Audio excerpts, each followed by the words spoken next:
Hello, it's Judas, and since so many people found my parrying guide helpful, I decided to make another part covering more about this mechanic. If you didn't watch the first video, I would highly recommend that you watch that one first, because I pretty much cover the basics on that one. On this video you're already going to see some advanced stuff. In this second video I will be covering spell parrying against few different type of spells from different distances. I'm also going to have a bigger selection of different setup parries featured, because that section was lacking on the first video. I also find out how viable two-handed shield and rapier are for parrying. I'm also going to cover parrying lances and reapers, which are both quite interesting and were missing from the first video. I'm also sharing you two different advanced parry techniques in the end, and talk a bit more of what we learned. So, let's get started.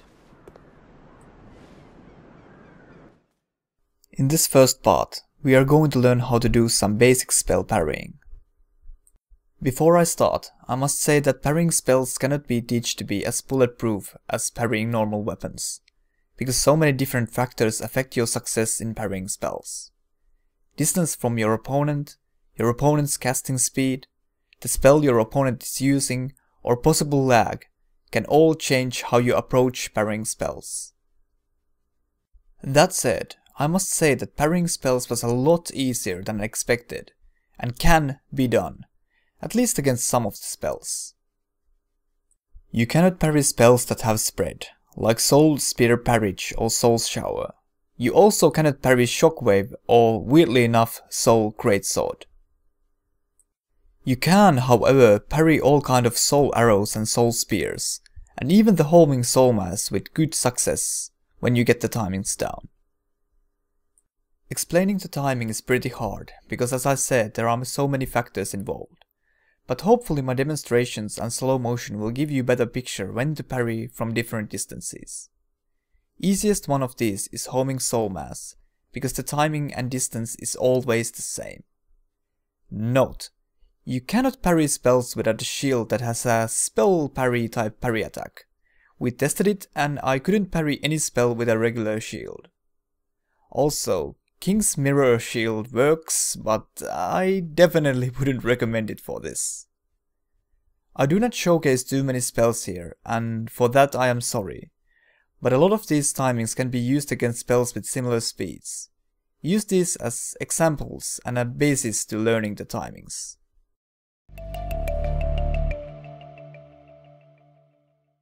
When parrying Soul Arrow type spells from medium distance from your enemy, hit the parry button as soon as you hear the sound effect from the staff. When parrying Soul Arrow type spells from far away distance, hit the parry button when you see the Soul Arrow has covered 1/3 of its travel distance.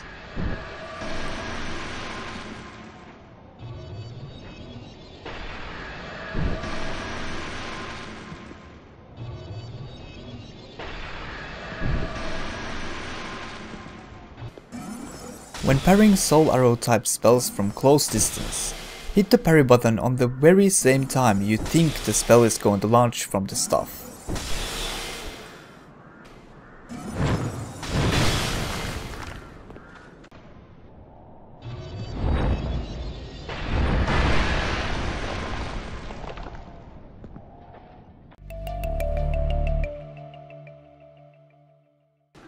When parrying Homing Soul Arrow, on most cases you should hit the parry button when the Soul Arrow has traveled half of its travel distance. The Soul Arrow will gain speed as it gets closer to you.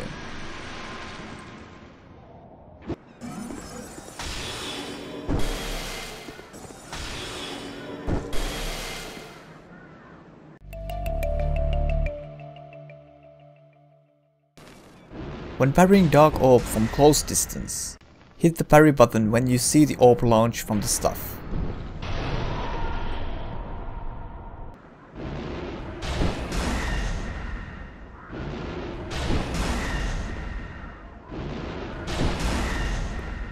When parrying Dark Orb from medium distance, hit the parry button when the orb has traveled 1/3 of its travel distance.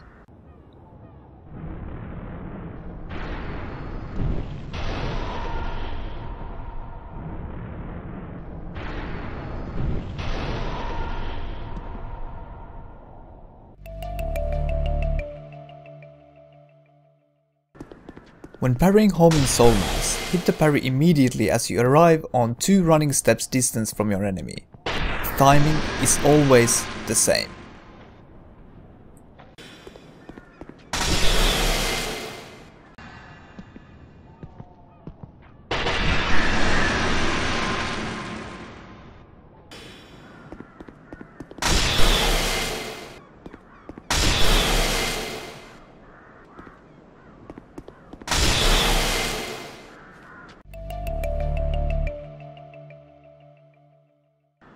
When parrying Soul Spears, hit the parry button as soon as you see the missile launch from the staff.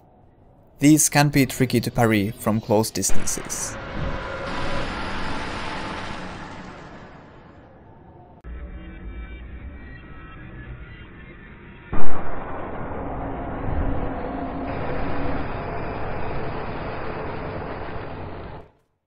In this second part, I feature different setup parries, parrying with two-handed shields, parrying with rapiers, and parrying lances and reapers.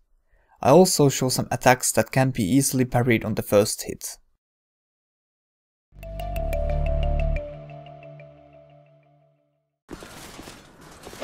As I said briefly on the first video, if you're planning to do setup parrying, medium shields with higher stability are probably the best option, at least against the stronger and slower weapons.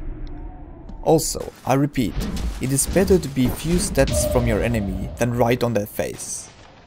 Some weapons can be setup parried on the second hit, like Ultra Greatsword's one-handed spam or Halberd one-handed spam, but after 3 hits it's pretty bulletproof against just about any weapon.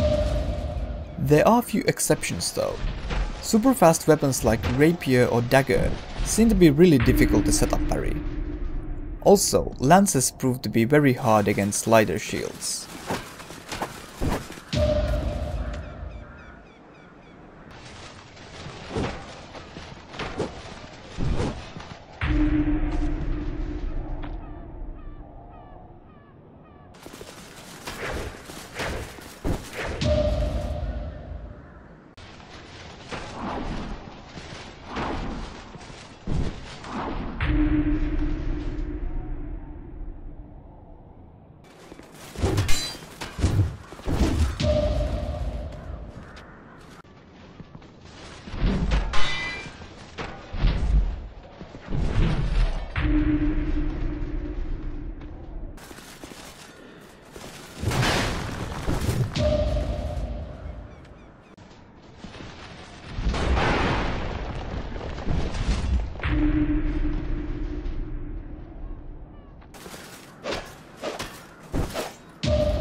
Some of you guys on the comments were disappointed that I didn't test the timings for two-handed shields in the first video, and I decided to test if it has any more parrying capability than when one-handing. Results? It really does seem to have more effective frames, at least compared to the medium shield's one-handed parry, but the speed resembles more like small shields timing-wise. So my advice would be to use timings I teached you in the first video for small shields. In short, yes, two-handing shields is totally viable way to parry.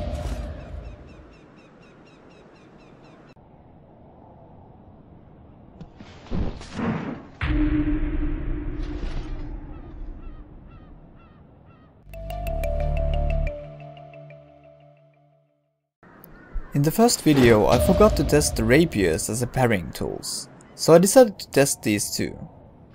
I thought that the rapiers would share the same timing with the parrying dagger, but it seems I was wrong.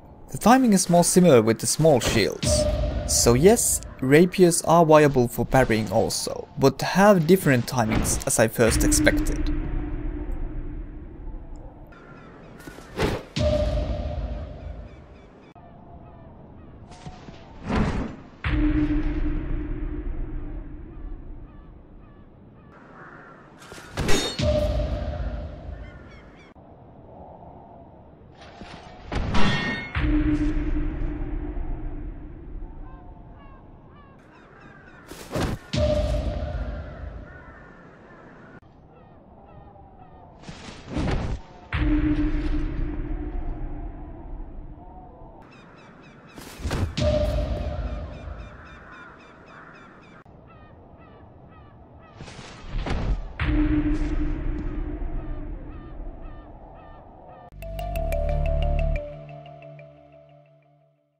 Lances are kind of unique when it comes to parrying, since they seem to do this kind of drilling when they attack.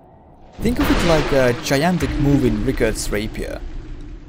While this drilling attack is pretty devastating when it hits on certain setups, it's also one of the easiest things to parry, because it is very telegraphed, and it seems that even if you miss your parry timings a little, and you get hit, thanks to the drilling attack type the lance does, the lingering parry frames can still grant you a successful parry, stopping your enemy's attack animation.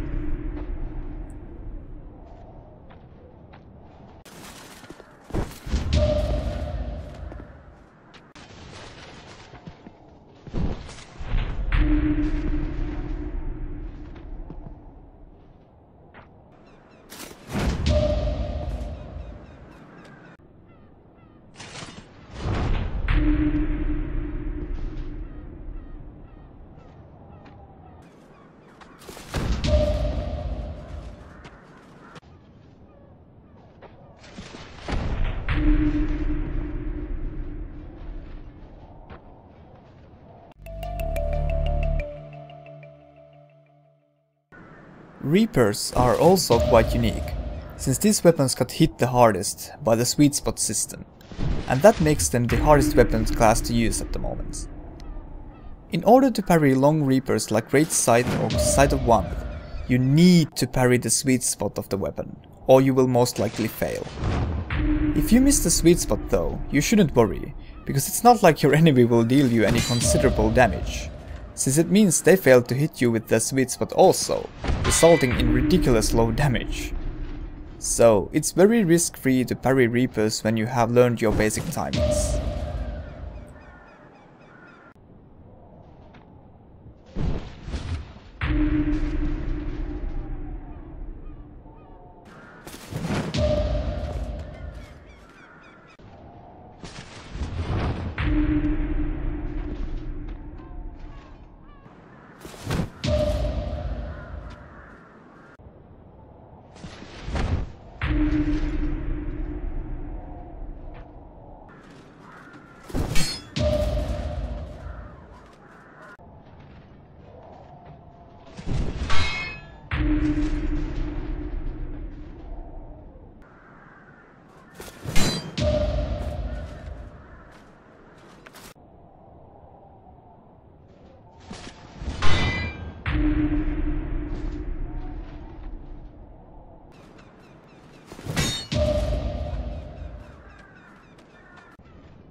Here I just added a few attacks that are heavily telegraphed that you should be able to parry with ease even on the first hit.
On this third part, I share 2 advanced parrying techniques I've came up with.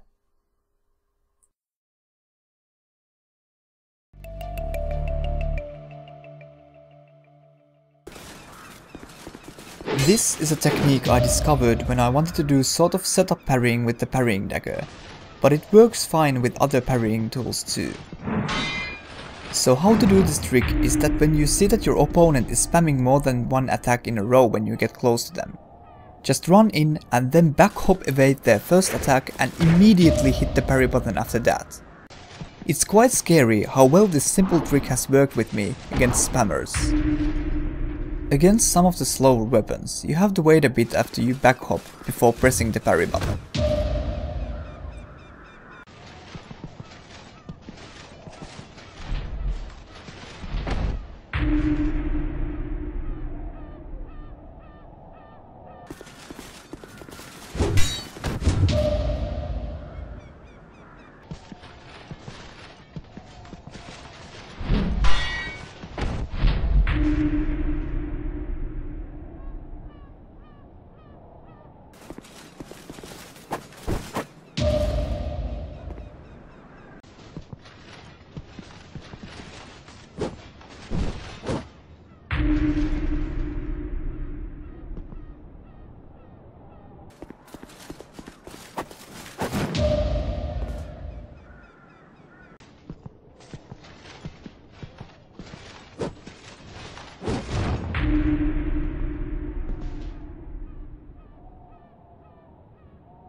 This next technique demands that your opponent uses a lot of back hop attacks. So, how to do this trick is that you have to bait your opponent to back hop evade your attack, then immediately push the parry button as you see them hop backwards. I see people pretty regularly using back hop attacks, especially with katanas, rapiers and straight swords.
So, I hope I could answer some more unanswered questions about parrying that I didn't feature in the first video, and feel free to ask any further questions that pop into your mind in the comment section. A couple of things we noticed when we were toying around with different timings is that most of the special attacks like Drakewing Sword special attack, Curd Dragon Greatsword special attack, Smelter Demon Sword special attack, or Iron King Hammer special attack cannot be parried. Which is kinda odd, because you are able to parry Moonlight Greatsword special attack and Dragon Slayer Spear special attack. Although, Master Dude wanted me to note that he didn't have enough stat requirements for all those special attack weapons, so that could be hidden modifier that affects parrying. Also, we confirmed that whips cannot be parried, just like they couldn't be parried in Dark Souls 1. I was able to do a quite cool yet weird riposte the other day that I haven't been able to replicate yet. When I parried a katana running attack and immediately parried the opponent, resulting in a card break animation parry. I will play the clip for you guys so you can see, and if anyone knows how to replicate this, please share the info with me.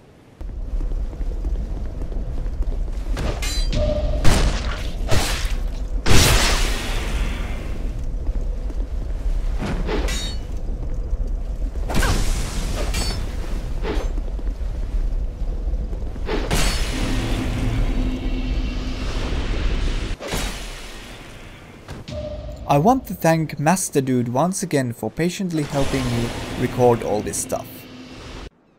Hopefully some of you found this video useful, and thank you for watching. See you in Drang Lake.